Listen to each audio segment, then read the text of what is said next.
The 1930s was a time of deep economic depression and growing dangers in Europe. But at the beginning of the decade, British people were determined to enjoy normal life. The memory of the First World War was only 12 years old, and peacetime had brought a newfound sense of hope and freedom. In London's West End, new clubs and cabaret theatres were packed with men and women dancing to the latest jazz hits from America.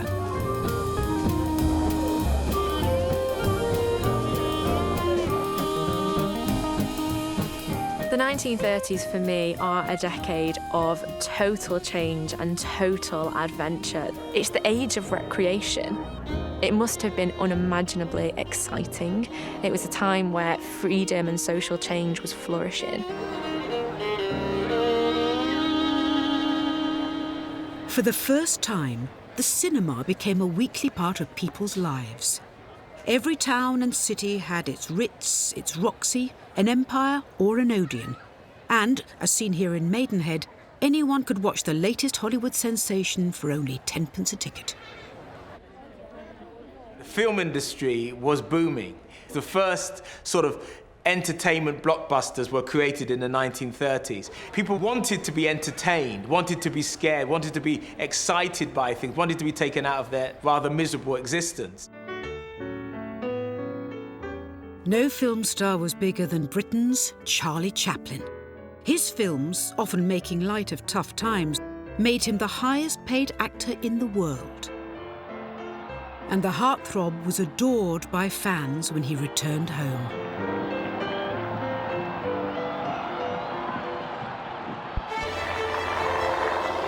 The nation was hungry for heroes, and they found a real one in the shape of a 26-year-old pilot from Kingston upon Hull.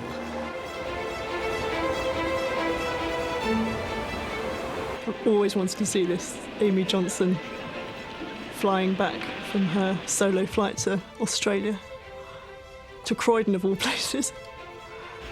She's such a fantastic icon for women in the 30s. She's setting a new bar for women. She's showing what women can do in this new age. They're not just going to be pushing hoovers, they're going to be flying aeroplanes. On the 4th of August 1930, thousands welcomed Amy Johnson home after she became the first British woman to fly solo to Australia. The flight took her 19 days in her second-hand Gypsy Moth plane called Jason. I want to show you by my flying exactly what I feel about England, how I love England and its people, how glad I am to be back home. And this is absolutely wonderful. There's this incredibly strong, independent woman trying to give a speech, and a man reaches out from this crowd of grey men behind her and tries to adjust her position towards the microphone, and she tolerates it for a second, and then she looks so annoyed. She shrugs him off. This is a modern woman who does not need an old bloke shoving her towards the microphone. She was making herself heard perfectly well without him, so I loved that moment. There's actually quite a few women flying planes, driving racing cars, that take advantage of these new technologies of the 30s. And really the strange thing is that that doesn't continue into the present. I think there's only 5% of airline pilots today are women. You think, what happened to all those Amy Johnsons?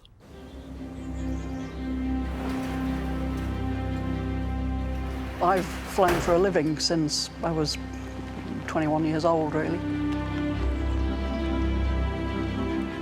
Just climbing into a little aeroplane to go and chase a cloud just because you can.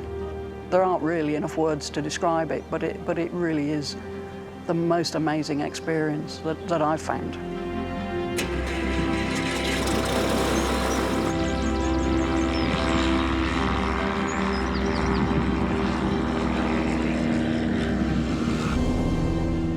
It's a sensation of freedom, of peace. You get a view of the world that people don't see. There are no borders, there are no boundaries. Bravo's now went to. Growing up in Hull, Kath learnt to fly at the same aero club Amy Johnson flew from in the 30s.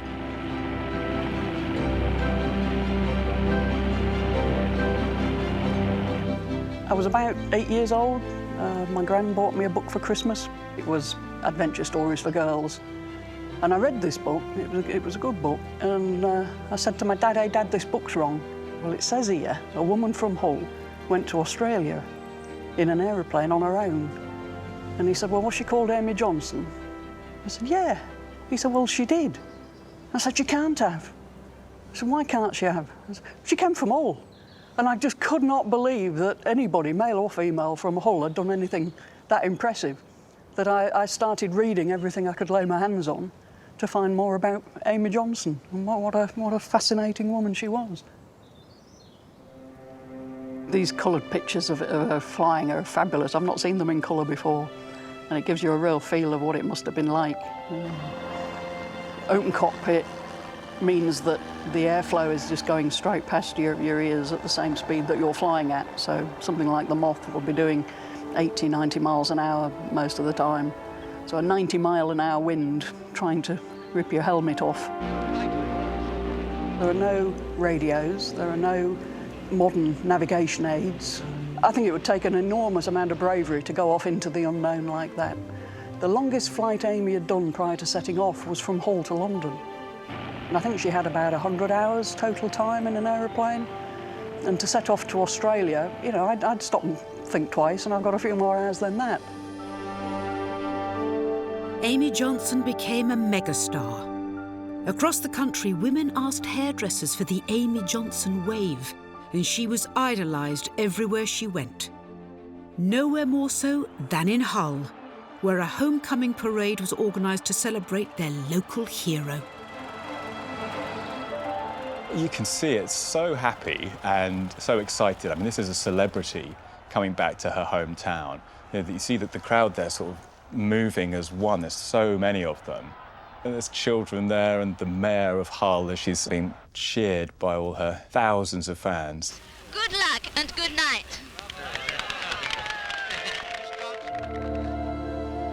When war finally came, Amy Johnson signed up to the Air Transport Auxiliary to support the RAF.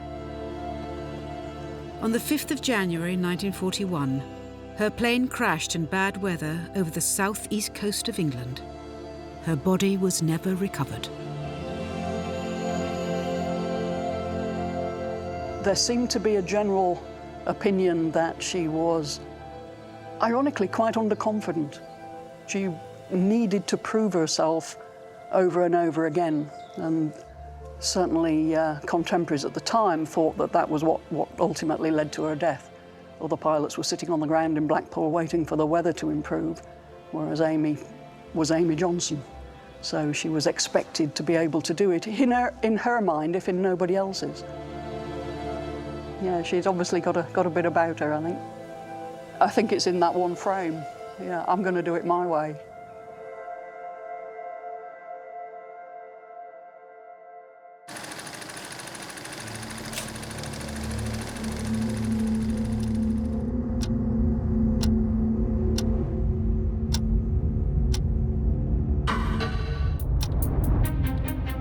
As the Depression deepened, it meant hunger and hardship for millions. 200 workers from one shipyard decided to fight back, led by one remarkable woman. These weren't just some men losing their jobs. This would be a whole community, a whole infrastructure being broken.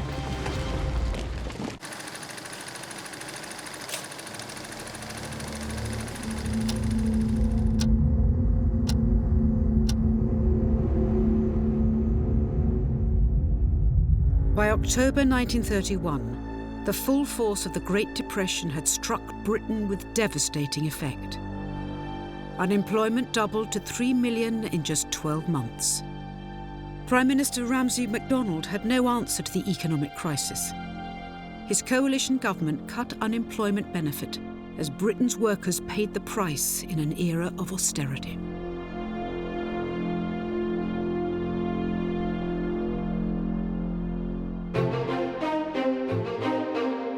The fishing industry was the lifeblood of whole communities. and women from all over Britain were drawn to the work. I don't think we really stop and consider how incredible these women were. These were women often from places like Barrow in the Outer Hebrides, from Lewis, who had lived all of their lives in these very small, close-knit communities. And these women would travel down to Great Yarmouth, and for the first time, the herring season gave them a sense of absolute liberation, seeing a new way of life, seeing a very contemporary, modern, urban way of life. You know, so different from where they'd come from. Here, in Great Yarmouth, the fishing fleet was once 90 boats. Now only 17 trawl the North Sea for herring. Determined to maintain their way of life, these herring girls went on strike for a week. We are not going back till we get what's up on the barrel. Shilling a barrel we want, and a shilling barrel we have. And we're not going back till we get it.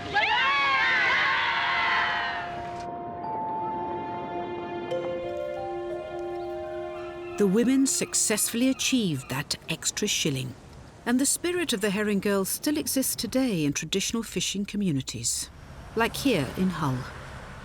We are not going back till we get what's up on the barrel. There's a real twang in her voice, isn't there? She looks like a leader, doesn't she? She looks very powerful, and her body language and the way she's, you know, putting her fist into her hand. Yeah, exactly. Your will, listen. Yeah. Your will is what we want. Yeah. We're from a massive fishing family. All my mum's uncles went to sea, all Nana's brothers. Nana's maternal family to do with the tugboats, and the women all worked, well, most of them in the fish factories, like my auntie. Yeah.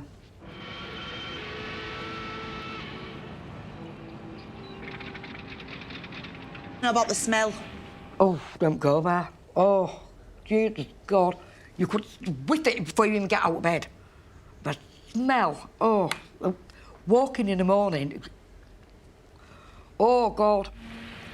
There's a real social hierarchy about fish houses as well. You'll ask some women and they'll say, did you work in fish house? And they'll go, never. I'm a lady.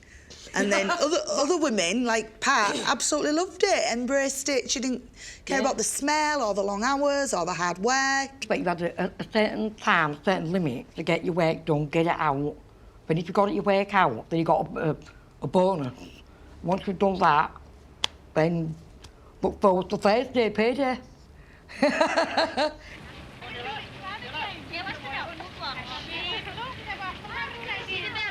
Women played one of the biggest parts, one of the most horrible and painful jobs. So, you know, gutting and salting the fish with these tiny sort of sharp knives. Can you imagine nicking yourself with one of these, which happened a lot, and then having to stick your hands into the salt barrels? It just makes me shudder thinking about having to do that.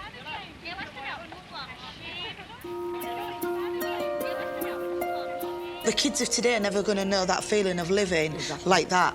Yeah. And how everyone was in the same boat. It was hard.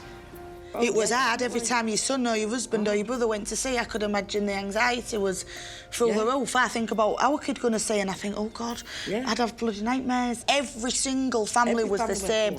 And it brought that togetherness. If one family had a tragedy, it was a community tragedy. Everybody felt that They all stuck together, didn't they? They all stuck together. No matter what happened, No. They all stuck together. And we do still now.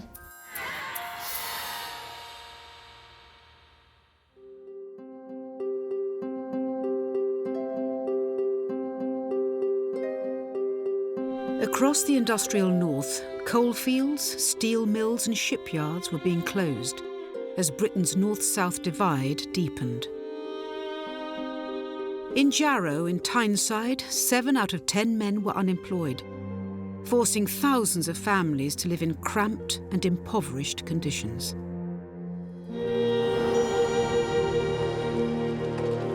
With no other options, the men took to the streets, determined to show the prosperous South the reality of life in the North.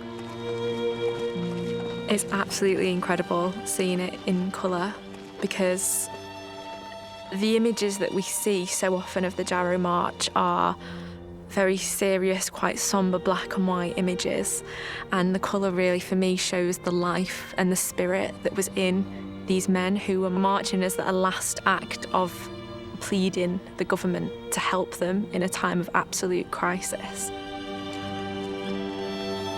Representing the hopes of their whole community, 200 men set off on the 300-mile march from Jarrow to Westminster, armed with a petition demanding the opening of a new steelworks.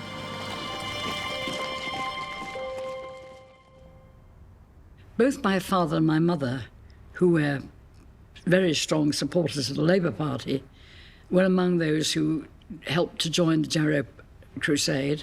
I would have been about 6 or 7 at this time. The Jarrow March involved scores of people, hundreds of people. People were adding themselves as they walked through one town after another as they went south, stopping, talking to people, making speeches. It was a very, very dramatic moment in British history, something where brave men and women made their feelings known.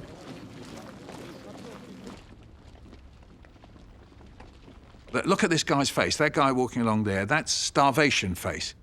That's a man who hasn't eaten. Look at the way his cheek is collapsed there. That's somebody, you know, who hasn't had enough calories. Now, my mum and dad were left-wingers, and when they talked about unemployment before the Second World War, they talked about it as if it was a terror, a blight. They talked about the Jarrow marches. This was something very emotional and important for my parents. They had no doubt whatsoever that these people were their people. Front and centre of the march was Ellen Wilkinson, the MP for Jarrow. Born to a poor working-class family in Manchester, she understood firsthand how desperate these men were. And to see Ellen Wilkinson, in particular, in colour. This was a woman who was known for her sense of vivaciousness, her style, her bright red hair. She was known as Red Ellen. She was known as the fiery particle because of that. She has affairs and she learns to drive and she smokes like a chimney. She takes all of these things that women would previously have been criticised for doing so socially and openly, and she just does them. She was a thoroughly modern woman, and yet we've only ever seen her in black and white before. There was no longer the old distinction. Men marked in crusade, women kept their mouths shut and didn't say anything. You couldn't do that with someone like Ellen Wilkinson. The dog in Jarrow, you can see him, he's a little black Labrador here, just walking behind the petition. This dog is an enigma, but the story that we tend to stick by is the dog was an elderly woman who lived in Jarrow, who just as they set off, decided to join them on the march. And she just said, yeah, just take him with you. So he went all the way with them to London. He wasn't any of the men's dogs. He just kind of saw them walking, thought, I'm going to go along. Ellen Wilkinson led the marchers through the gates of Westminster on the 31st of October, 1936. But public support was all they would receive. Their month-long march was met with only a few minutes' debate and little else. They were actually given more support and cared for more on this march than they were being in their own hometown by their own government. So it was such a crucial part of history, and even though it failed short term, what happened after the war, the welfare state coming in, changes happening to society to support men like the men of Jarrow, was partly because of what happened.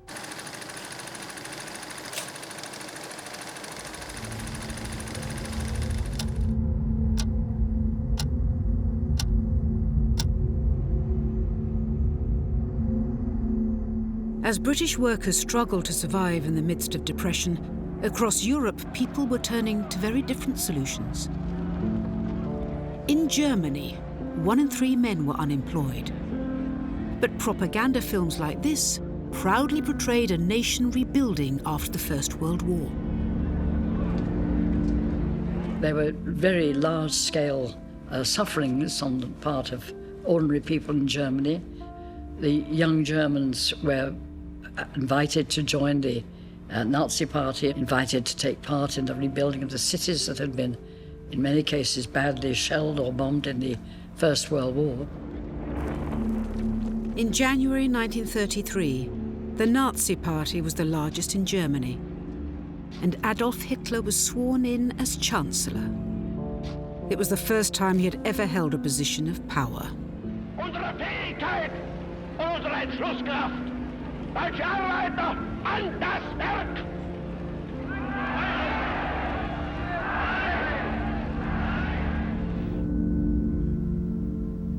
Extraordinary clip watching Hitler digging the start of a new autobahn in Germany.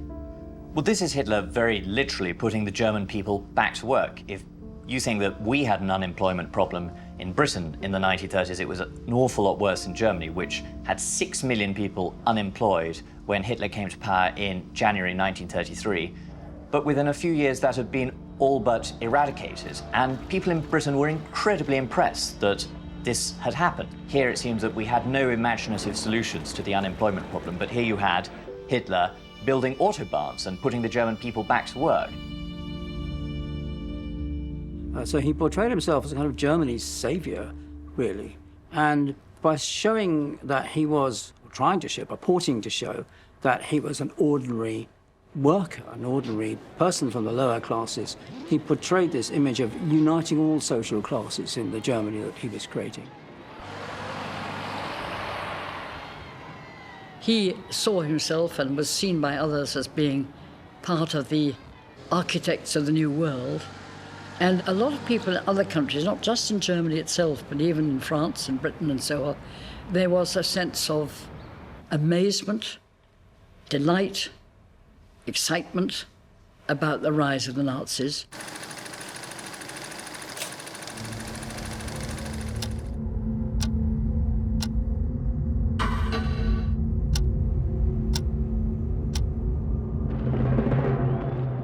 But support for Hitler's policies was gathering momentum much closer to home. And one man in particular pushed tensions to their peak as fascism hit the streets of London. Hitler coming to power in 1933 sent shockwaves through Europe. Mosley is saying, I can do this as well.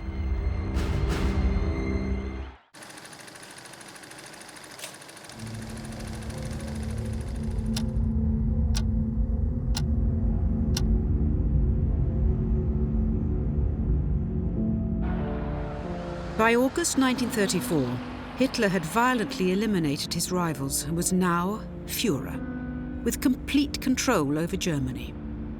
Across Europe, fascism was on the rise, and Britain seemed to be next in line. Hitler saw Oswald Mosley as his ally, and it's believed the Nazi Party bankrolled Mosley's British Union of Fascists in an attempt to destabilise Britain. There's Oswald Mosley. Yes, I see him, I recognise him there. Now, the interesting thing about Oswald Mosley was that he was an opportunist. I mean, at the core of him was somebody who was very, very keen on power. He was incredibly charismatic, Oswald Mosley, and you only had to ask his long line of mistresses for proof of that, as well as all of these supporters he had. But you can see him in a very expensive suit there. He was never short of dosh, was our Oswald. A complete hate figure for my parents. My mother at the tea table, when she said Mosley, you could just see the emotion in her face. This was as if Hitler was amongst them in the East End, that he was interested in terrorising working-class Jews, and he had the backing of Lord Rothermere. Lord Rothermere, who owned the Daily Mail, so he had the backing of a very powerful force at this time. At its peak, Mosley's political party, the British Union of Fascists, boasted 50,000 members, and provocative marches like this became increasingly common.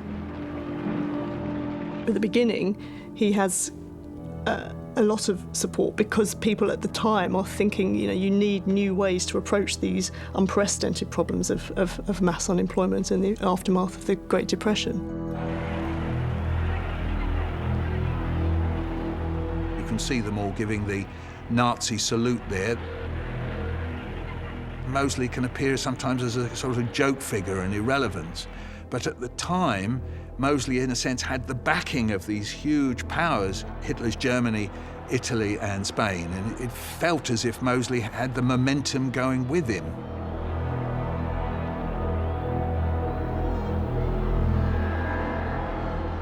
Tension and conflict were in the air. And on the 4th of October 1936, in the heart of London's East End, Mosley's black shirts were met with an unprecedented show of defiance. This famous confrontation, Cable Street, 1936. Mosley in his black shirts marching through the East End. So the idea was that if they marched through the East End, they would be joined by throngs of fascists and racists. But what they were met with was resistance from ordinary people, which the fascists in Italy and in Germany had not met with in the same way. The ordinary people of London and elsewhere had come together and said, not in this country. Oh, they're the anti-fascists. You'll see the trade unions there. I half expect to see my parents here. I'm scanning the crowds in order to see them. They shall not pass. That was the slogan of the day, October the 4th, 1936. Why do I know this date? Because my parents told me this story of this day over and over again, because this was a day to them that, well, apart from anything else, it was their first date. For them, politics, life and love were the same. These banners that are being carried in this demonstration are so interesting. What we see here, this is classic satire and caricature of fascists. You know, this is an age-old way to ridicule political opponents, to make them look ridiculous. Really interesting there, fascism spreads terror. And there you can see a barricade. What people did was they brought trucks, they threw beds out of the windows, there were chairs and tables, so that whatever happens, you know, Mosley wouldn't be able to get through here. Over 100,000 men and women took to the streets to physically prevent the fascists from marching into the East End. The police, defending the fascists' right to protest, violently tried to clear the route ahead. And the police charged these barricades, and my parents were caught, so they said, on the wrong side of one of these barricades leading into Cable Street. And these mounted police came for them with their nightsticks, so were driving towards them. And my mum used to describe this with terror at the tea table and say, Harold and I thought that we were going to get beaten. And then a door opened in one of these little streets off Cable Street, and the people grabbed my mum and dad and pulled them into the house, and they didn't get beaten. Wow. Extraordinary. And I hadn't seen that, first of all. That's very interesting. We've actually got footage of it. Policemen actually defending the fascists. There, he's just knocked him out. He's just knocked that guy out. He's just whacked him there, the guy with the hat. And then right in the middle of the screen, you can see there, boom, right to the chin. And there he goes again. And then, meanwhile, a policeman, straight after it, whacks him, the same guy, over the head. So you then have there, you can see quite clearly the police and the black shirts working together to try and force this route through for Mosley.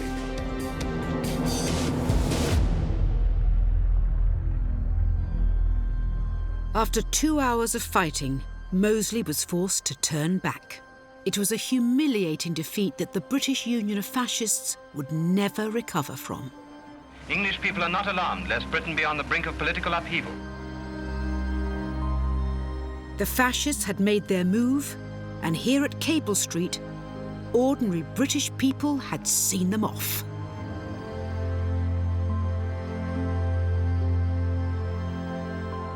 I don't think it's surprising that the British public spurned the British Union of Fascists.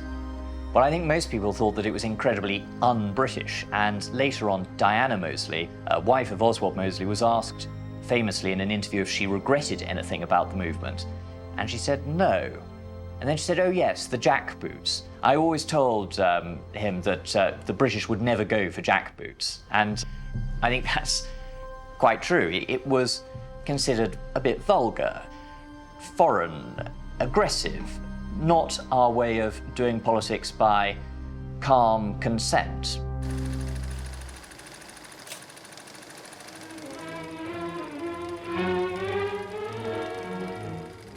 Across 30s Britain, protests and conflict were everywhere. But a class battle was brewing in the most unlikely of places. Let's take a walk and enjoy one of the cheapest, healthiest and most inexpensive pastimes never invented. Young ramblers were leading the fight for the freedom to roam the British countryside. This is fascinating. I think also in the 1930s there's a desire amongst some people to challenge class position and to think about the countryside as part of their heritage, and a feeling that England should be a home fit for heroes as a result of what they had suffered in the First World War. They wouldn't be recognised as ramblers today, probably, other than the hobnail boots, which is probably a giveaway. It is lovely because on their faces you can see that real look of enjoyment of the sheer freedom, and when you think of the conditions they were working in and what cities were like at that time. So a lot of these people were living in slum housing, they were working very long hours, in very poor conditions. The people of Manchester and Sheffield could actually see these wonderful hills, Kinder Scout, from their homes and their workplaces. But the terrible thing was, in the 1930s, they weren't allowed to walk on them. This was a forbidden mountain, if you like. The pressure for access to land was growing. Throughout the 30s, ramblers risked arrest and violence from landowners by deliberately setting foot on private land. The most famous was the Kinder Scout mass trespass in the Peak District, where 400 ramblers were led by a 20-year-old activist from Manchester, Benny Rothman. A lot of them were relatively young, they were in their 20s, and they were very politically motivated. Young people on the left would have joined the Communist Party. It was a large mass party at the time. And I think that Communist Party membership has to be set against the rise of Nazism in Germany, anti-Semitism in England, and a British political system that was in some chaos at the time. So they would have seen that as the biggest way of opposing the rise of fascism. The mass trespass laid the foundations for the access to land that people enjoy today. And the Peak District was eventually designated Britain's first national park in 1951. That's why Kinder and the trespass is so important, that we're still able to enjoy this even today, but a lot of it is thanks to these brave young men from the 1930s.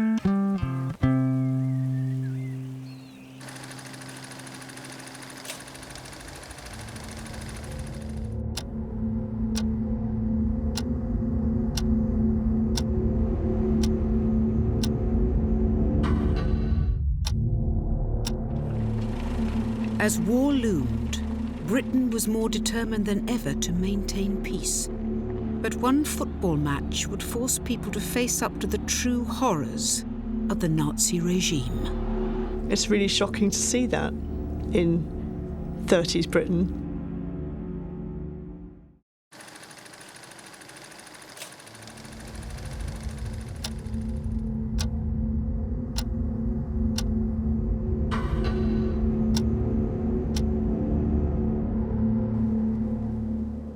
As uncertainty intensified abroad,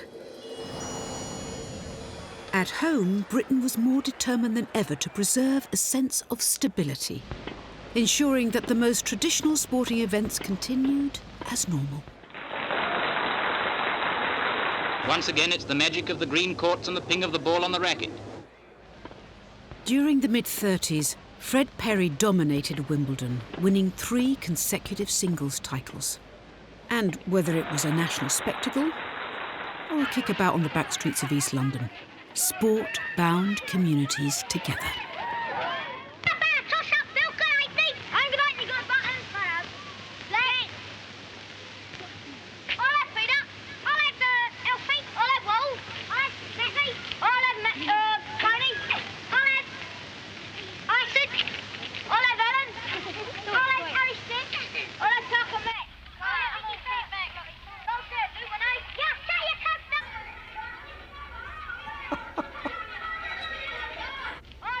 Football, certainly at this time, was a simple game to play.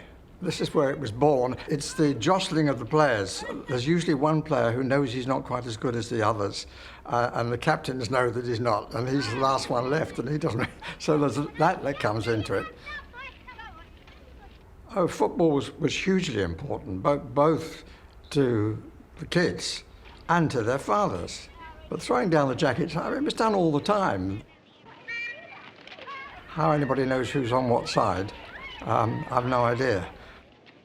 My school time as a youngster, we played with a tennis ball, and there could be 3 or 4 matches all going on in the playground at the same time. So that was how it was done. I don't know whether that was a proper ball or whether it was a bundle of rags, which is how it had started.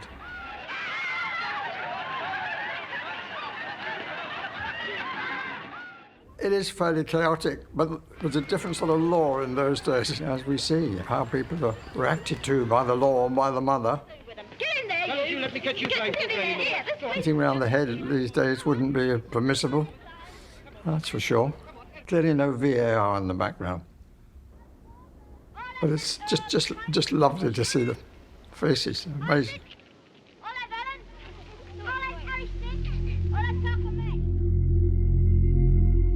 On the 4th of December 1935, the beautiful game divided the nation. England played the German national team at White Hart Lane in North London. It was the first time the two teams had ever played each other in England. On the morning of the match, London is flooded with 10,000 German supporters out to enjoy themselves. The story of this match is really fascinating, I think. And this wasn't just a football match, this is a political spectacle. The match is very heavily policed, way more than your regular match would have been.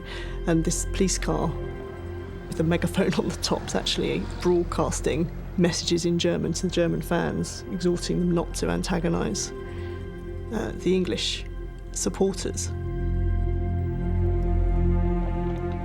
There's always been a special rivalry between England and Germany. How much it was heightened at this time, I don't know. It's certainly stayed ever since. There is a special determination. Got to beat the German.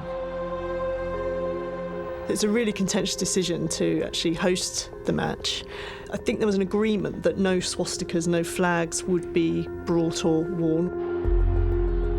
As the teams come out together, a German and an Englishman side by side. Our men are in blue and the visitors in the usual British white jerseys.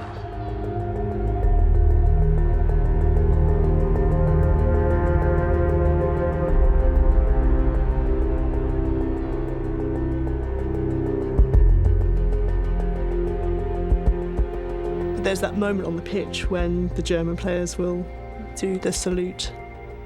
It's really shocking to see that in 30s Britain, especially when we've got this fight against homegrown fascism going on. First comes the important ceremony of saying Heil.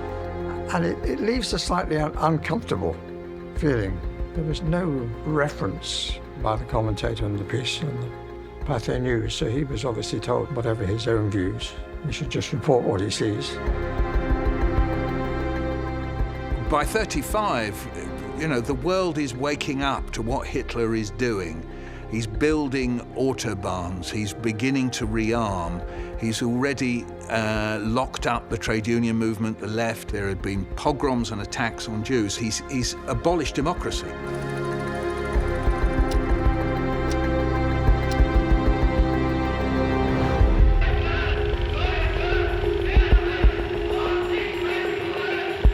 At this time, Hitler ruled over Germany as Führer.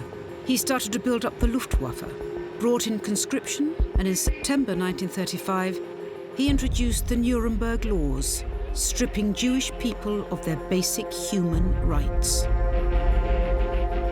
Well, by 1935, the Nazis had passed a number of anti-Semitic laws. There had been a boycott of Jewish-owned shops. Jews had been sacked from civil service posts. There had been violent incidents against Jews in the street. No wonder, therefore, that the community around North London, where the match was played, was outraged by the fact it was being held there.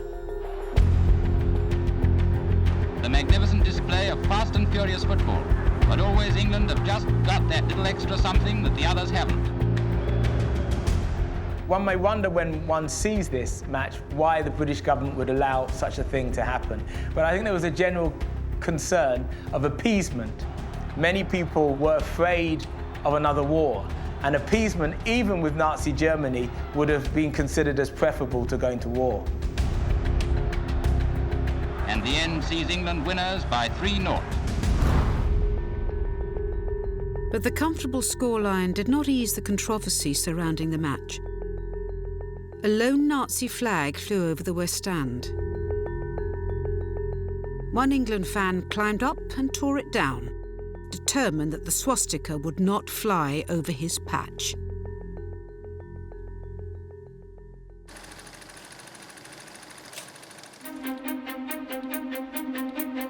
Next time, just 3 years to war. Britain frees itself from the grip of depression and dives into a racy new world full of opportunity and freedom. But in Europe, war with Hitler gets closer and closer. The monarchy is plunged into crisis. The countdown to war affects every man, woman and child in Britain. And the hopes of a nation rest on one last-ditch attempt for peace.